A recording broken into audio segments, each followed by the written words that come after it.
Welcome to Retro Scale Modelling. This is part 15 of Hobby Boss's M1070 truck and tractor with the M1000 heavy equipment transport semi-trailer.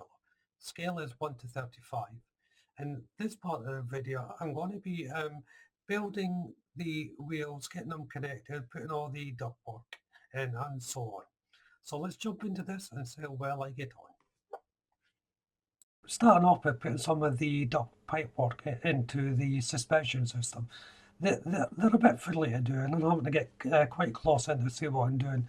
They go in the little prong things that I placed them when I was building the inner part of the suspension system. They're secured with a little bit of super glue, so it doesn't take long for them to bond. But on the downside of that, you have to be quick and be sure where you're going to be placing them. And the next job is to make up the wheel brackets and axles as well. Now, it's not surprising, these are quite detailed also. You have the main piston shaft. There's a little spring that goes in. You can see them just on the mark there before putting the central piston in. This is quite crucial. Make sure you don't get any glue on this if you're building this kit, because you will need these to be free moving if you're attaching the flatbed to the truck itself. Each one has a little duct connector as well, so there'll be more pipe work going on to these once they are completed.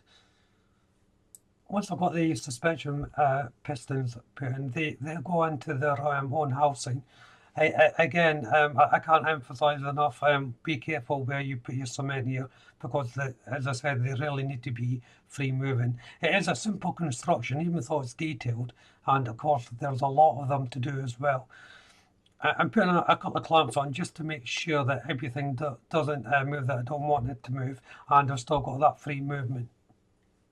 And once that initial assembly is being made up, it's time to put it into the main house. And now, like the other parts, the two halves are placed together. The piston area goes in one part and then swings around to line up. It can be very tricky to get these lined up. The contact points are fine, but it's the nature of the movement again that we're looking for here. So that there is a lot of time and effort going to be making sure that these are in the correct position. And once the main unit's made up, there is a series of little add-on parts to go on as well. These are predominantly to hold the duct pipes that are going to go around the unit. Now, the wiring or the duct is meant to actually go through this unit and poke away each end. I couldn't get it to fit properly. There was going to impede on the movement of the actual part, so I've decided to place them on the outside. That way you can see the pipe work as well. I'm not sure whether that's 100% correct, but you're going to all that effort, so you may as well see the work that you're doing. I'm using Revell Aquila 91 steel for the inner part of the piston area, and then the main colour Revell Aquila 360 fan green for the outer colour. These are only roughly painted, I should add, because they are a working part, so you don't really want the pristine look on these parts. So if the paintwork looks a little bit messy, that's the reason for this. Here I'm using Revell Aquacolor 08 matte black, and this is for the little gasket thing that goes on the suspension system.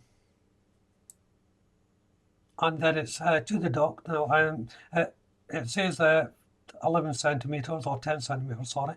So I'm just cutting up the duct for this. Now each unit has two ducts to go in, well, ducting to go in. Now, as I said, it should actually go through the unit. From the gasket here, it goes inside, then pops out near the top, and then it goes into a bracket that I previously put on. But because I'm placing them on the outside, I've used the bracket as a guideline and didn't thread them through. The reason for that was because there's not a lot of room to get this wire through these little tiny brackets that they supplied. So it was easier just to put it outside anyway. Now this process took a long time. I secured one end and made sure it was 100% cured before bending the wire around the the main unit and securing it again, and so on until I got to the opposite end. So as you can see that they're all done now. As it took 1 or 2 hours to get to this stage on these, but it's important to make sure everything is secure and not moving, and there's enough room for the movement as well, of course. Next to make up are the brake drums for the wheels. They're a simple construction. As you say, there's 1 or 2 little parts here, but essentially they just stack onto each other to form the unit. Then once they're done, it's a simple case of putting it into the main part. There is obviously a little location point for these to fit on. They're not huge, but they are tight. They are a nice fit, so you may have to push them in quite firmly to get them seated properly. It's then onto the wheels, and these are made up in a very similar fashion. All these little parts are just stacked on. Make sure you get them in the right order though. There's an outer and inner part to these drums. Each one does have a location point inside it, so they should just click into place with the minimum amount of cement required.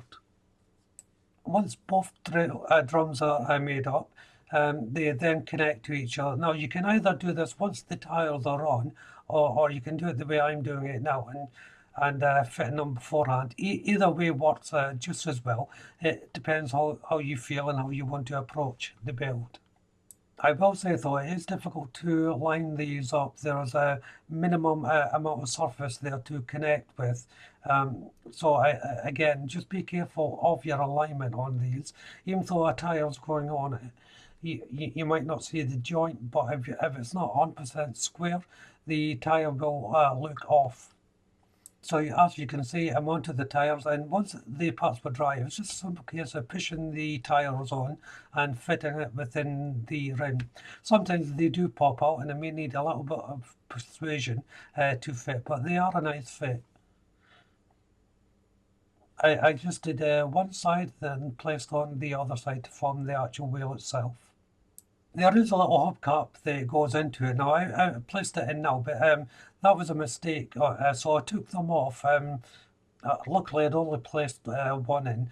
I realised for the tires to connect properly, it's got, when it sits in the brake drum, that there's a little shaft that just goes into the axle hole, and it's obviously got to line up. So you need to see it to line it up. It was a rookie mistake, but luckily the glue hadn't set, so I just whipped the one off that I'd already done, and then I was able to proceed.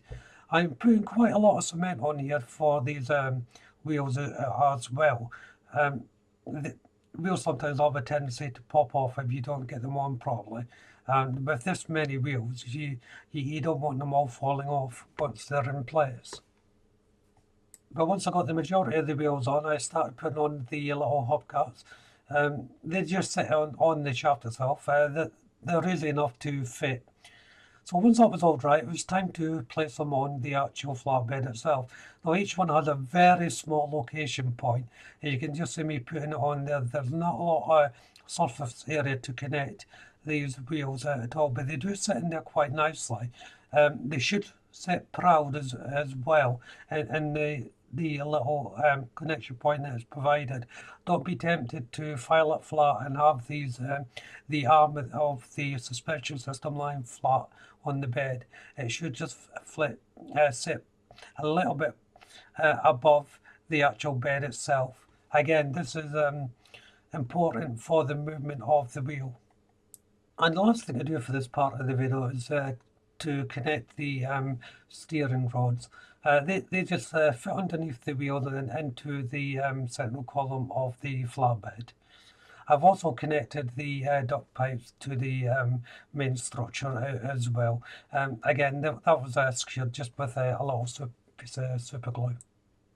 So if you haven't done so already, why don't you go and check out the channel for my other builds, particularly the other parts of this video if you haven't watched them so far.